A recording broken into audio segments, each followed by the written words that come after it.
Hello guys, আসসালামু আলাইকুম। আশা করি সবাই ভালো আছেন। সো আমার পক্ষ থেকে ফার্স্টে সবাইকে জানাই ঈদ মোবারক।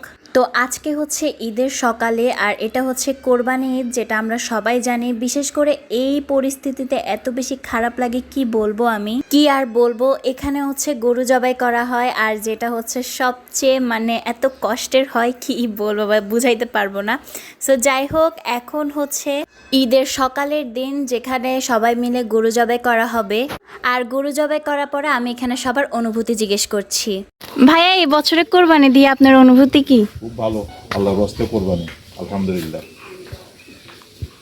আব্বু, তোমার অনুভূতি কি? আমার অনুভূতি হতে পবিত্র ঈদুল আজহা আল্লাহর নামে কোরবানি দিলাম, আলহামদুলিল্লাহ। ভাইয়া, আপনার অনুভূতি কি? আমার অনুভূতি কি গরু জবাই দিছে আলহামদুলিল্লাহ। কিছুক্ষণ পরে আল্লাহ দিলে রাঁধিলাম, রাঁধনের পরে বস খাই ফেলাম রুটি দিয়ে গুস্ত, সবাইকে দিব, দেওয়ার পরে আমরাও খাবো। অসারাটি এখন দিব। আলহামদুলিল্লাহ। ভাইয়া, আপনার অনুভূতি কি? আমার কোনো অনুভূতি নাই।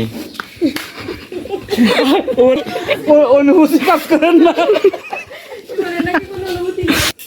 সো গাইস, আমার অনুভূতিও খুব ভালো। আপনাদের কাছে কেমন লেগেছে জানাতে ভুলবেন না। আল্লাহ হাফেজ। সো গাইস, গরু জবাই করার পরে এখানে আর কি গরুগুলা সুন্দর করে মাংসগুলা মাখানো হচ্ছে রান্না করার জন্য।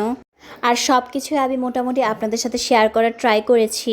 সো গাইস, সেদিন খাওয়া দাওয়া শেষ করে বাসায় চলে আসলাম। আর বাসায় আসার পরেও দেখলাম যে আম্মু গরু মাংস রান্না করছে, বিকজ এখন হচ্ছে কোরবানির সিজন রয়ে গিয়েছে। সকালে গরু মাংস, বিকালে গরু মাংস, রাতে গরু মাংস, রাতে 3টা বাজে গরু মাংস। যেখানে যাব সেখানে খাবো গরুর মাংস। সো এভরিওয়ান, এখন আমি আমার আম্মুর গরু মাংস রান্না দেখাবো। হ্যালো গাইস, আসসালামু আলাইকুম। আশা করি সবাই ভালো আছেন। আমিও আলহামদুলিল্লাহ অনেক বেশি ভালো আছি। সো কোরবানি গিয়েছে হচ্ছে গতকাল, আর এখন থেকে কিন্তু গরু মাংস খাওয়া স্টার্ট করে দিয়েছি। সো এখানে আম্মু অনেক মজা করে গরুর মাংস রান্না করছে, আপনাদেরকে একটু দেখাই।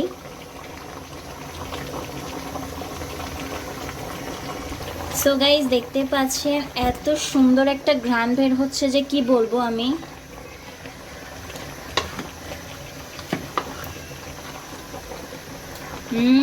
Yummy yummy. আপনাদের সাথে কিন্তু আমি খাওয়ার সময়ও শেয়ার করব ইনশাল্লাহ। সো আগে গরু মাংসটা রান্না হয়ে যাক পুরোপুরিভাবে।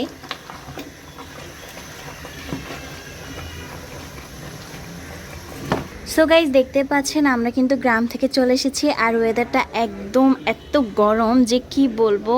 এই যে অনেক কড়াভাবে রোদ পড়ছে, বাট এটা আমি জানি না দেখাতে পারছি কি না ঠিকভাবে। মাশাল্লাহ মাশাল্লাহ, অনেক সুন্দর একটা ওয়েদার। সো চলেন দেখা যাক আমাদের গরু মাংস রান্নাটা হয়েছে কিনা। এই যে গাইস, দেখতে পাচ্ছেন, কারা কারা খাবেন অবশ্যই কিন্তু জানাবেন, আপনাদেরকে পার্সেল করে পাঠিয়ে দেওয়া হবে। সো গাইস, আজকের মতো আমার ভিডিওটি এখানে শেষ করছি। আল্লাহ হাফেজ।